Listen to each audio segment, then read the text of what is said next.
Okay fine. तो देखिए, topic है हमारा सिविल डिसोबीडिएंट मूवमेंट। अभी तक हमने क्या क्या पढ़ लिया? तो अभी तक हमने गांधीयन एरा के अंदर हमने पढ़ा अराइवल ऑफ गांधी, फिर हमने पढ़ा खिलाफत मूवमेंट, उससे पहले चंपारण, खेड़ा, अहमदाबाद। मैं आपको एक ओवरव्यू दे रहा हूँ कि अभी तक हम लोगों ने क्या क्या पढ़ा। तो चंपारण, खेड़ा, अहमदाबाद के बाद हमने खिलाफत मूवमेंट के बारे में पढ़ा था, जो मुस्लिम लोगों ने स्टार्ट किया था। खिलाफत के साथ ही नॉन कॉपरेशन मूवमेंट स्टार्ट किया गया था। ठीक है, नॉन कॉपरेशन मूवमेंट फिर बंद किया गया चोरी चोरा इंसिडेंट की वजह से, और फिर उस इंसिडेंट के बाद कुछ चेंजेस आए, है ना। गांधी जी ने मूवमेंट को विड्रॉ कर लिया। विड्रॉ करने के बाद अगले कुछ सालों तक क्रिएटिव वर्क किए गए, यानी मूवमेंट में डायरेक्टली पार्टिसिपेट नहीं किया गया। एंड उसके बाद फिर अगेन मूवमेंट कहाँ से स्टार्ट होगा? अभी हमने पढ़ा था इससे पहले कि एक सेशन हुआ सूरत में, फिर ठीक है, वहां पे पूर्ण स्वराज की बात की जा रही है। पूर्ण स्वराज के लिए उन्होंने खुद ही एक अपना डे डिसाइड कर लिया, जिसे उन्होंने बोला है इंडिपेंडेंस डे। और वो डे कौन सा था? 26 जनवरी। वहां तक हम लोग पहुंच चुके थे। सर हाँ जी। सर जब 1922 में गांधी जी ने वो आंदोलन वापस ले लिया था, हाँ जी। तो सर उन्हें मतलब अरेस्ट क्यों कर लिया गया था वहाँ?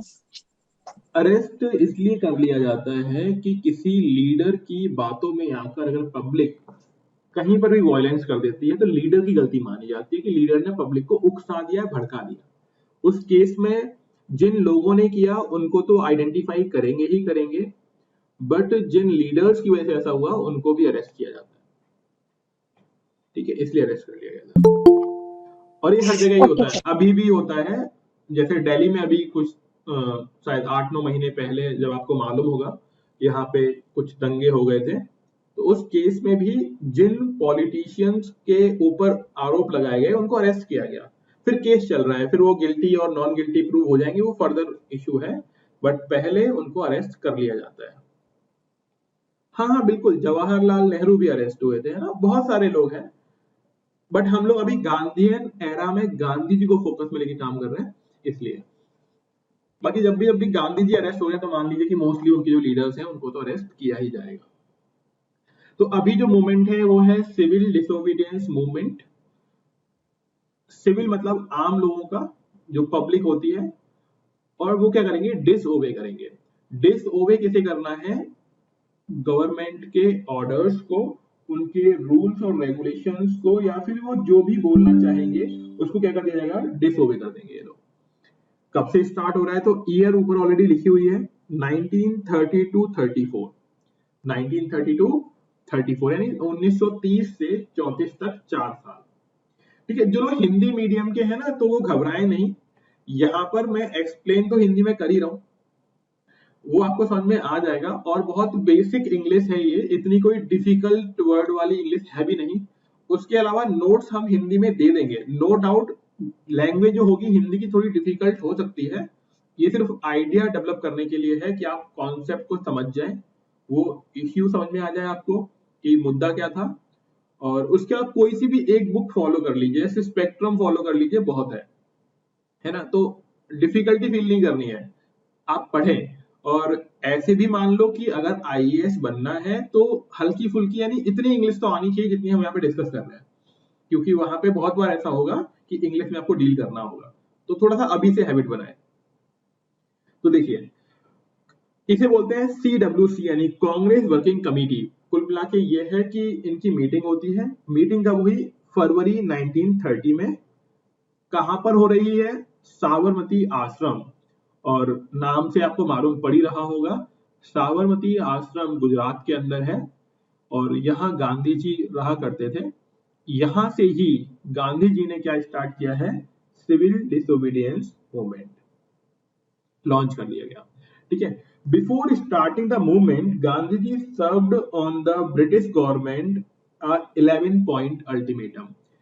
गांधी जी ने, अब ऐसा नहीं कि गांधी जी धमकी दे रहे हैं कि तुम हमारी ये 11 बातें मान लो तभी हम रुकेंगे, नहीं तो मूवमेंट कर देंगे। बेसिकली गांधी जी ने क्या किया, एक पेपर में आर्टिकल लिखा और उसमें कुछ 11 डिमांड पुट करी और उस टाइम के जो गवर्नर थे लॉर्ड इरविन, उनको उस पेपर के थ्रू बताया गया कि ये डिमांड मान लो। अब पॉइंट ये था कि इरविन ने वही पेपर भी नहीं पढ़ा, या फिर हम ऐसे बोल सकते हैं कि उसने ध्यान ही नहीं दिया कि कोई कुछ ऐसा बोल रहा है। और इसमें उन्होंने बोला था कि भाई या तो हमारी बातें मान लो, और अगर बातें नहीं मानी है 11 तो ये अल्टीमेटम है, हम मूवमेंट स्टार्ट कर देंगे। ब्रिटिश गवर्नमेंट ने ध्यान ही नहीं दिया, उन्होंने बोला करना है जो करो, ठीक है। तो इन लोगों ने क्या किया, मूवमेंट स्टार्ट कर दिया। तो यहां पर आपको सिर्फ ध्यान रखना है कि ब्रिटिश गवर्नमेंट के अगेंस्ट गांधी जी ने कितनी डिमांड पुट की, 11 पॉइंट अल्टीमेटम उसे बोलते हैं। और डेफिनेटली ब्रिटिशर्स इस पर ध्यान नहीं देंगे, और तब जो गांधी जी मूवमेंट स्टार्ट करेंगे, उस मूवमेंट को फेमस नाम से जानते हैं, वो नाम है दांडी मार्च। और गांधी जी क्या करेंगे, तो ये लाइन ध्यान रखिएगा, Gandhi ji started the movement with his famous Dandi march from the Sabarmati ashram to Dandi on the Gujarat coast। अब यहाँ पे दो तीन चीज समझने की है कि पहली बात यह है कि गांधी जी मार्च क्यों कर रहे हैं, पैदल पैदल क्यों जाएंगे। जाने के बहुत सारे तरीके हो सकते थे, ठीक है, लेकिन अब क्या कर रहे हैं, गांधी जी ने अपने फॉलोअर्स लिए और उनको बोला कि चलो पैदल चलते हैं। इससे होगा क्या, पहली बात यह है कि जब ये मूवमेंट किया जाएगा तो पैदल अगर निकल रहे हैं, और महीना भी कौन सा है, मार्च का। अगर आपको थोड़ा सा आइडिया हो, जो फार्मिंग बैकग्राउंड से हैं उन लोगों को मालूम होगा, मार्च के महीने में जो क्रॉप होती है वो कट चुकी होती है। आइडिया है, हम होली मनाते हैं, होली के आसपास क्रॉप काट ली जाती है, यस और नो, यस सर, है ना। और जब क्रॉप कट चुकी है तो उसके बाद कूलिंग ऑफ टाइम, हाँ खरीफ क्रॉप बिल्कुल ठीक है, कूलिंग ऑफ टाइम देना पड़ता है, थोड़ा 1-2 महीने के लिए फील्ड खाली छोड़ना पड़ता है। इस टाइम में फार्मर्स क्या करेंगे, खाली बैठे हुए हैं। तो गांधी जी ने वो प्रॉपर टाइम चुना कि यार अब मूवमेंट करेंगे, और गांधी जी अपने 78 फॉलोअर्स को लेके चल दिए पैदल पैदल। अब सोचो कि गांधी जी निकल रहे हैं, गांव के लोग भी क्या सोचेंगे, यार गांधी जी निकल रहे हैं, चलो अपन भी चलते हैं साथ में, कुछ नहीं तो गांधी जी से मिल ही लेंगे। और गांधी जी लाइक मोदी जी, आज के टाइम के मोदी जी की, इतना बड़ा पॉलिटिकल लीडर निकल रहा है, रोड से पैदल जा रहा है, तो दुनिया तो बोलेगी ना कि यार अपन भी कुछ कंट्रीब्यूट करते हैं, चलो एक बार देख ही लेंगे, मिल ही लेंगे। और अब ऐसे भी समझो कि दूरी बहुत ज्यादा है, ऐसा नहीं कि सुबह निकले शाम को पहुंच जाएंगे, बहुत लंबी दूरी तय करने तो खाना पीना खाना होता है, बहुत सारी रिक्वायरमेंट होती है, वो कहाँ फुलफिल हो पाएंगी, तो वो रास्ते में ही फुलफिल करनी है। और आज की तरह उस टाइम ऐसा तो है नहीं कि रेस्टोरेंट्स हैं, होटल हैं, वहां रुक जाएंगे, पब्लिक के बीच में रह रहे हैं, पब्लिक से मिलते हुए जा रहे हैं। और पब्लिक से जब मिलेंगे तो पूछे कि भाई पब्लिक की भाई क्यों निकल दिए, तो बोलेंगे कि भाई तुम्हारे लिए मूवमेंट कर रहे हैं। पब्लिक बोलेगी अच्छा हमारे लिए मूवमेंट हो रहा है, तो गांधी जी बोलेंगे या फिर उनके फॉलोअर्स बोलेंगे हाँ भैया तुम्हारे लिए। वो पूछेंगे किस चीज के लिए, तो बोलेंगे नमक पे टैक्स लग रहा है, उसको हटवाना है। पब्लिक बोलेगी यार नमक तो हम बहुत कम खाते हैं, तो फिर वो समझाएंगे कि नहीं भाई कम खाते हो लेकिन टैक्स देना पड़ रहा है ना। और एक कॉन्सेप्ट आपको मालूम होगा, नमक हलाली करना, या फिर नमक तो हम खुद का खाते हैं तो हमें दूसरे को टैक्स नहीं देना चाहिए। उन तरीकों से पब्लिक को मोबिलाइज किया जाएगा, और पब्लिक को बोला जाएगा कि देखो भाई गरीब आदमी की भी दिक्कत है और अमीर आदमी की भी दिक्कत है, ये कि दोनों को ही टैक्स देना पड़ रहा है। भले ही टैक्स का अमाउंट बहुत कम हो, या फिर जो चीज हम ये लोग यूज कर रहे हैं नमक वो काफी कम है, लेकिन बात किस चीज की है, बात है सम्मान की। और जब पब्लिक को ये बात समझ में आई तो पब्लिक उमड़ पड़ी, मतलब बहुत भीड़ उनके साथ इकट्ठी हो जाएगी। जैसे बोला जाता है कि 78 फॉलोअर्स के साथ लेके निकले वो, और पहुंचते पहुंचते भाई लाखों की संख्या में उनके साथ भीड़ थी। और आप देख ही रहे हो, फोटो आपको दिख रही होगी सामने, ये वही फोटो है दांडी मार्च की। तो पब्लिक, अब इतनी पब्लिक को रोकने के लिए ब्रिटिश के पास फोर्सेस नहीं है।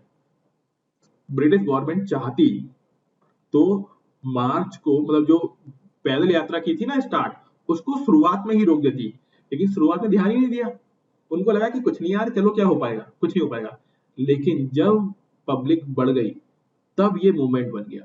तो पॉइंट समझ में आ गया। और नमक को ही क्यों चुना, तो मैं बता चुका हूं आपको कि नमक चाहे रिच हो या पुअर हो, दोनों ही लोग या फिर दोनों ही टाइप के लोग एक limited amount of quantity he consume करते हैं, उससे ज्यादा, हाँ इसेंशियल तो है ही, बिल्कुल इसेंशियल तो है ही, लेकिन ऐसा बिल्कुल भी नहीं है कि कोई रिच है तो वो ज्यादा कंज्यूम कर लेगा और पुअर है तो वो कम कंज्यूम कर रहा है।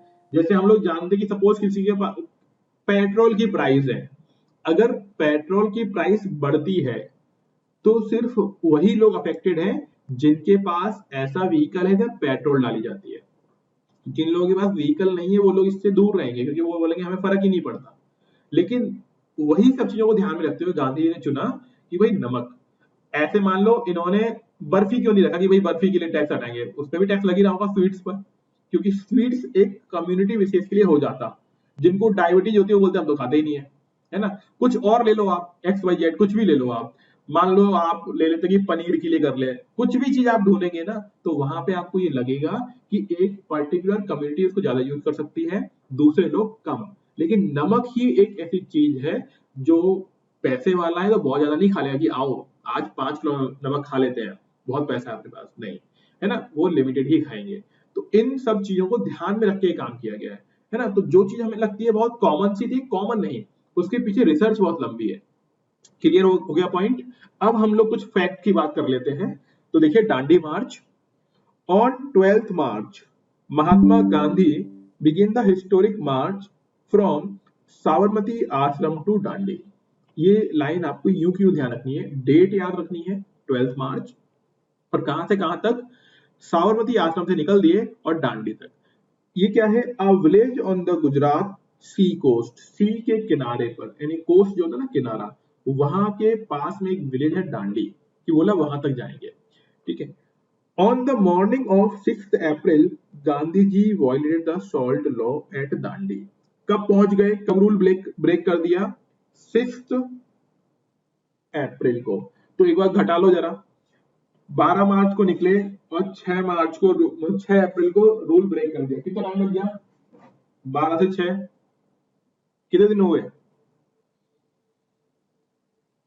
यस एनीवन, 24 डेज, हाँ 24 दिन, ठीक है ना। और नियम तोड़ा कैसे, ऐसा नहीं कि वहां पे आके नमक बना रहे हैं, है ना। 24, वेरी करेक्ट, बिल्कुल करेक्ट रंजू। ठीक है, अब ये अभी हम बात करेंगे, थोड़ा इसको देख लेते हैं पहले। तो हुआ क्या, इन्होंने बोला कि बस वहां पे कोस्ट पर पहुंचे, अपने हाथ में एक मुट्ठी भर नमक उठाया, है ना, और बोल दिया कि देखो बस मैंने नमक बना लिया यहाँ पे और किसी से पूछा नहीं, है ना, ब्रिटिश गवर्नमेंट से परमिशन नहीं ली और अब मैं अपने हिसाब से इसको यूज करूंगा। ठीक है, तो इन्होंने बोला the monopoly to manufacturer and sale salt अब गवर्नमेंट के हाथ में नहीं रहेगी। मोनोपोली का मीनिंग होता है एकाधिकार, एकाधिकार का मतलब होता है कि उनके अलावा कोई और बेच नहीं सकता। और अब उन्होंने बोल दिया कि कोई भी सॉल्ट के ऊपर टैक्स नहीं देगा।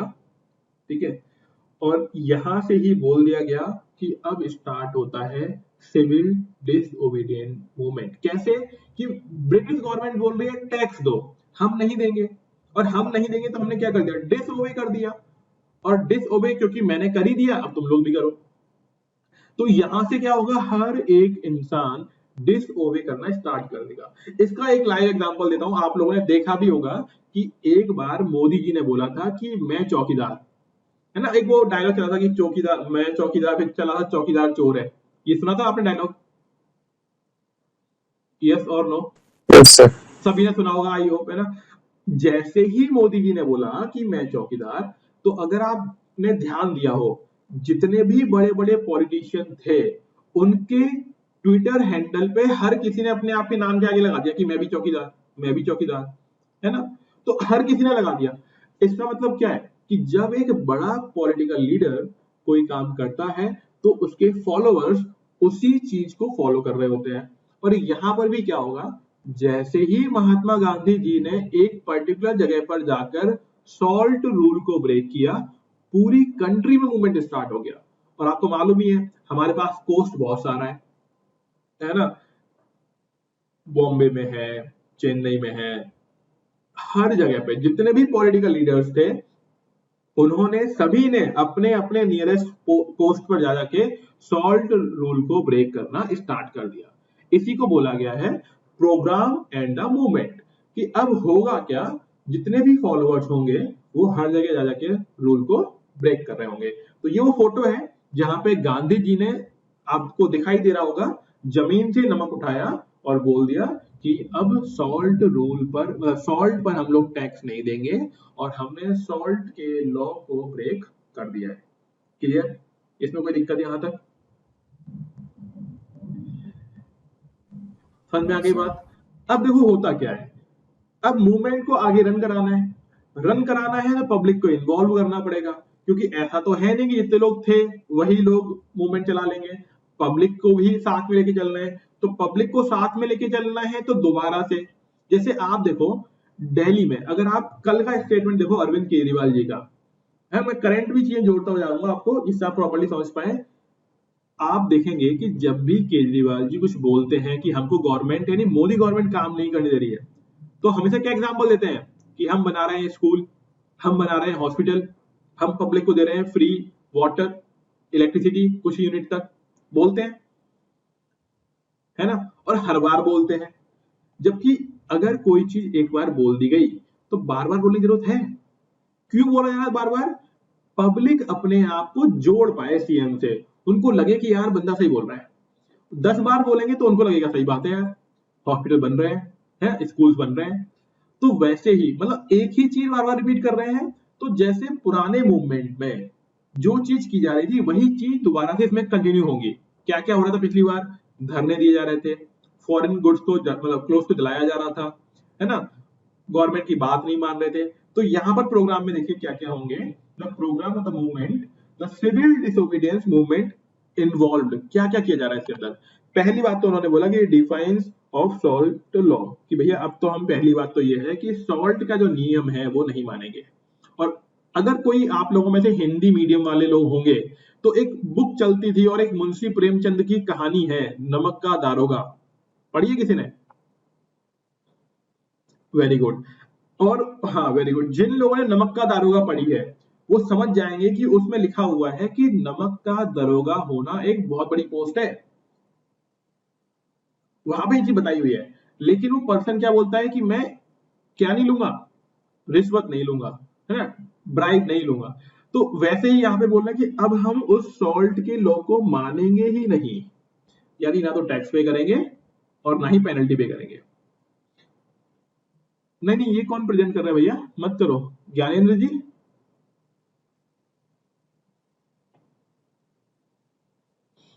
है ना, ये काम नहीं करने है ना हम लोग सभी अच्छे लोग हैं, हम अच्छे काम कर रहे हैं ना, प्रेजेंट मत करिए आप लोग कोई भी, फिर वो ये सिक्योरिटी लगानी पड़ेगी, कोई मतलब नहीं है उस चीज का। मैं चाहता हूँ चीजें फ्री रहे। देखिए मेरी स्क्रीन दिख रही है सभी को?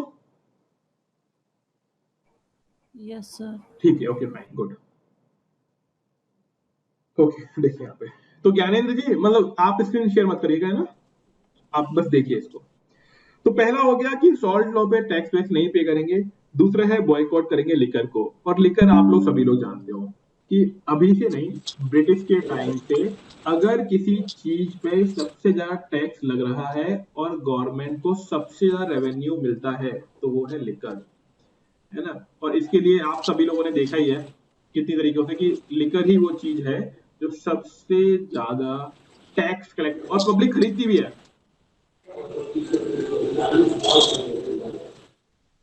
ठीक है, अनम्यूट मत करो आप बार बार अपने आप को, रजनी पाल, है ना, आप म्यूट कर लीजिए।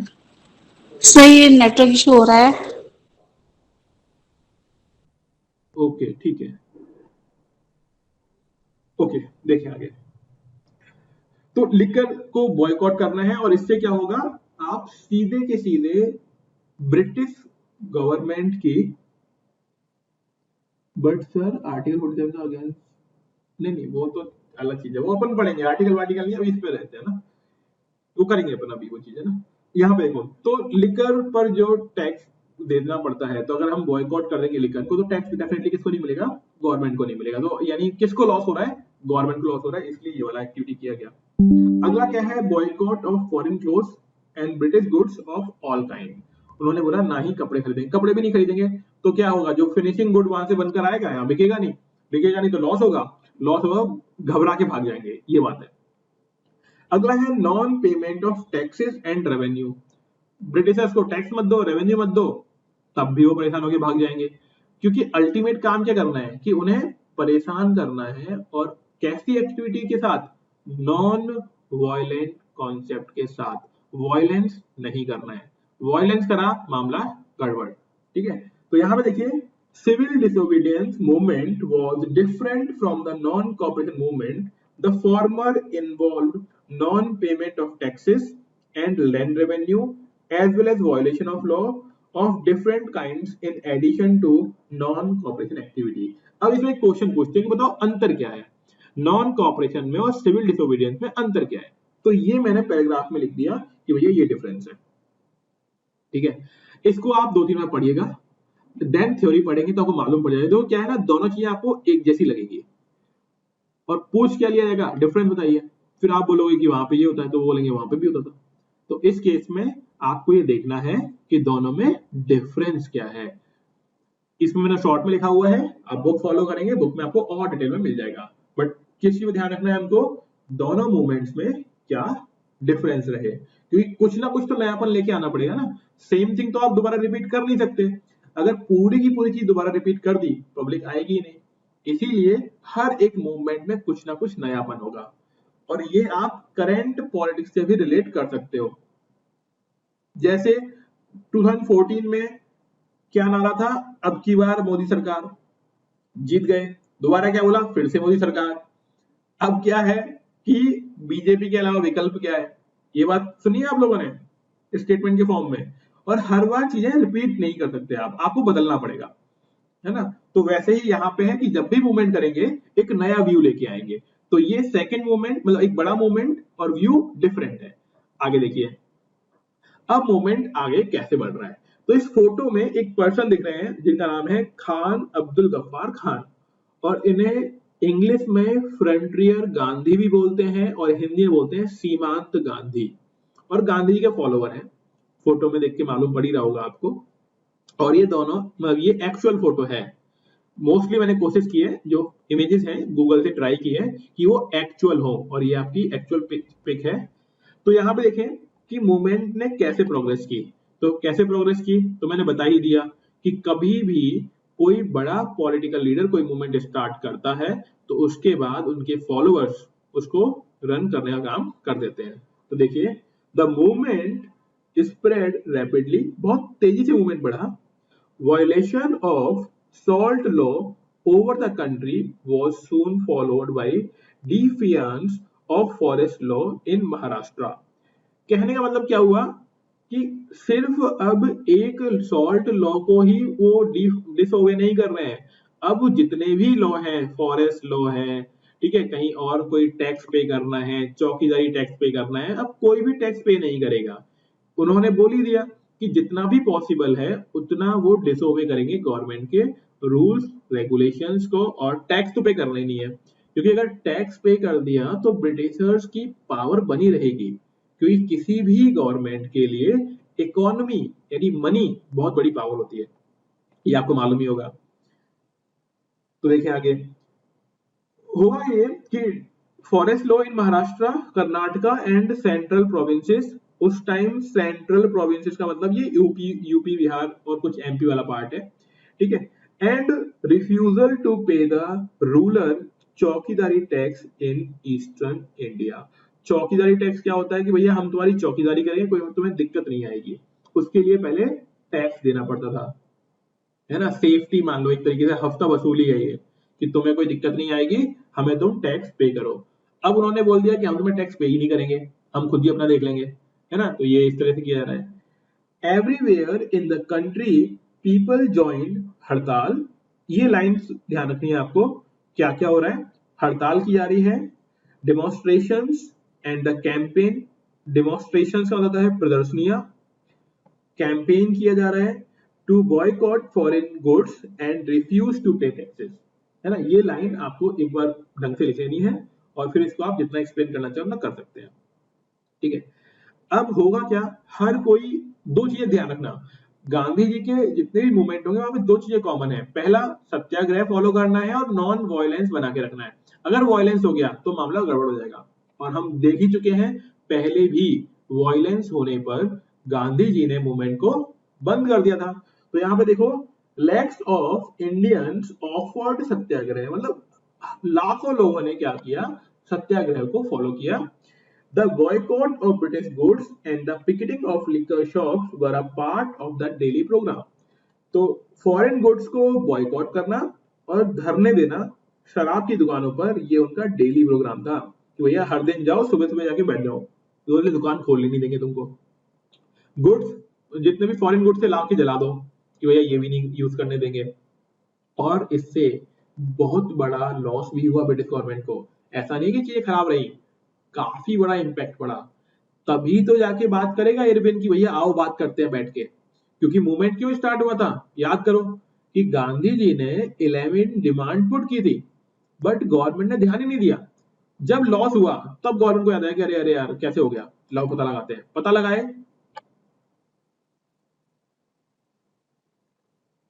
क्या मेरी वॉइस आ रही है?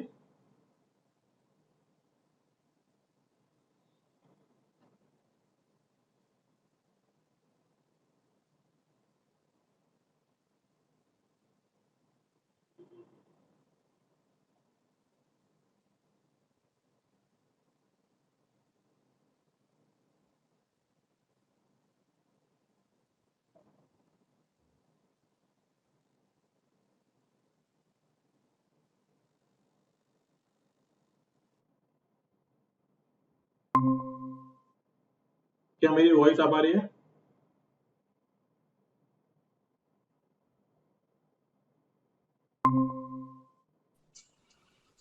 सर ने लेफ्ट किया है। मेरी वॉइस आ रही है? हाँ, यस यस। ओके ओके, हाँ हाँ, नेटवर्क इशू, हाँ नेटवर्क का इशू बिल्कुल, ये मान लीजिएगा कि नेटवर्क इशू है। और कुछ भी अगर ऐसा लंबा चलेगा ना तो मैं आपको मैसेज के थ्रू इन्फॉर्म कर दूंगा, ठीक है? तो बीच में अगर कभी भी ब्रेक होता है तो ये पक्का मान लीजिएगा कि नेटवर्क का इशू हुआ है, इस वजह से ब्रेक हो गया है। और नेटवर्क का भी इशू इसलिए क्योंकि मौसम भी गड़बड़ है आजकल। अभी वॉइस क्लियर है सभी को? Yes sir. Okay fine. तो देखिए यहाँ पे तो डेली प्रोग्राम है ये, और लॉस हुआ। जब लॉस होगा तो ब्रिटिश गवर्नमेंट सोचेगी कि यार अब तो ध्यान देना पड़ेगा, और तब जाके वो लोग बात करेंगे। लेकिन कैसे कैसे कौन कौन से मूवमेंट पब्लिक ने किए उनके बारे में हम थोड़ा सा पढ़ लेते हैं। The movement reached the extreme northwestern corner of India and stirred the brave Pathans. कहने वाली बात यह है कि देखो, नॉर्थ ईस्ट वेस्ट हर जगह मूवमेंट होगा, ठीक है? जितनी जगह पर जो भी पॉलिटिकल लीडर्स होंगे वो इसको और ज्यादा पॉपुलर बनाने का काम करेंगे। जब हम बात करते हैं north western front, north western front आप लोग जानते होंगे हम लोग किस एरिया की बात कर रहे हैं नॉर्थ वेस्टर्न फ्रंट में, ठीक है? ये जो पाकिस्तान वाला एरिया है वो नॉर्थ वेस्टर्न फ्रंट में आता है, ठीक है? वो वाला एरिया है। और यहाँ पे एक लीडर है, वो है खान अब्दुल गफ्फार खान। ये यूपीएससी में पूछा गया क्वेश्चन है, इनको आप मार्क कर लीजिए कि खान अब्दुल गफ्फार खान को popularly known as the frontier Gandhi, Hindi में बोलते हैं सीमांत गांधी, ठीक है? इन्होंने एक ग्रुप बनाया, एक अपना ऑर्गेनाइजेशन बनाया, इसका नाम था खुदाई खिदमतगार। इसका मीनिंग होता है हिंदी में सर्वेंट ऑफ गॉड। ये यहाँ पे लिखा हुआ है, देखो मैं लाइन बाय लाइन जहां पे जरूरत होगी वहां पढ़ दूंगा, रिमेनिंग में मार्क करते चल रहा हूँ, सर्कल बनाते चल रहा हूँ, है ना? आपको ध्यान देना है। तो नाम क्या है? हाँ पल्लवी कुछ बोलना चाह रहे हो? नहीं नहीं। ठीक है, तो कोशिश करें म्यूट रखा है अपना अपना माइक। तो देखिए जरा, तो फ्रंटियर गांधी जिनको बोला जा रहा है उनका नाम क्या है? खान अब्दुल गफ्फार खान। इन्होंने जो ग्रुप बनाया, जो सोसाइटी बनाई, उसका नाम है खुदाई खिदमतगार, मतलब सर्वेंट्स ऑफ गॉड। अब सर्वेंट्स ऑफ गॉड का मतलब क्या है कि भाई भगवान के हम लोग सर्वेंट हैं, और हर इंसान भगवान है, तो हम पब्लिक की क्या करेंगे? सेवा करेंगे। और इनको एक और नाम से जानते हैं, रेड शर्ट्स, ठीक है? Known popularly as red shirt, ठीक है? अब ये क्या बोलना चाह रहे हैं? ये पब्लिक को अवेयर कर रहे हैं।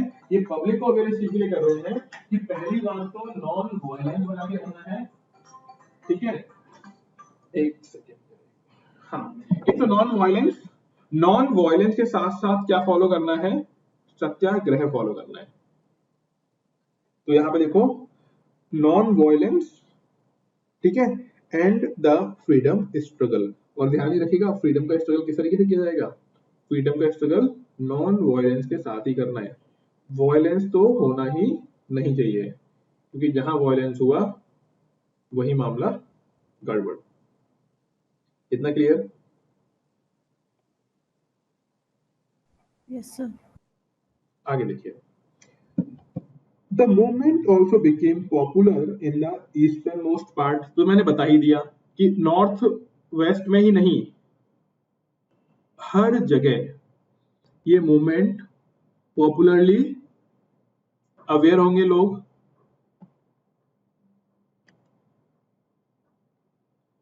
हाँ, मेरी वॉइस आ रही है?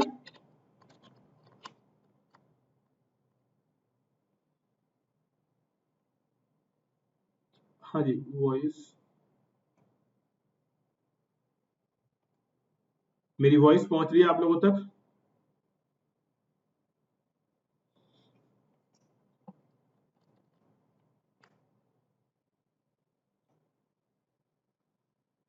क्या मेरी वॉइस आ रही है?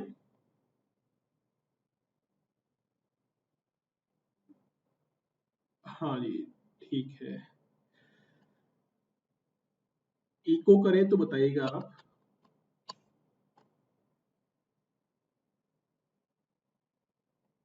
हम लोग थे the movement also became popular. इको तो नहीं कर रही है ना?